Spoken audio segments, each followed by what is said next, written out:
തണുത്ത് വിറച്ചിരിക്കുക. എന്നിട്ടും എനിക്ക് ഐസ്ക്രീം വേണം. പിന്നെ ഞാനങ്ങ് മേടിച്ച്. പിന്നെയും മഴ പെയ്യാൻ തുടങ്ങി. റെയിൻകോട്ട് എടുത്തിട്ട് നമ്മൾ എവിടെ പോകുന്നാ പറഞ്ഞ?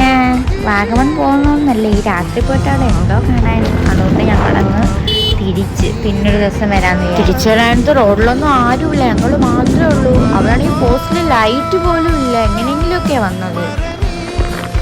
തിരിച്ചു വരാനത്ത് നല്ല മഴയായിരുന്നു. അങ്ങനെ ഗൂഗിൾ മാപ്പൊക്കെ നോക്കി തിരിച്ച് കൊല്ലത്തോട്ട് വന്നുകൊണ്ടിരിക്കുക.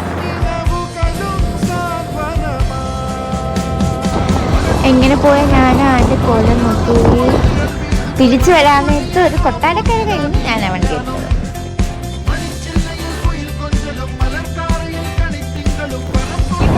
അങ്ങനെ നമ്മൾ കൊല്ലം എത്തിയിരിക്കുകയാണ്.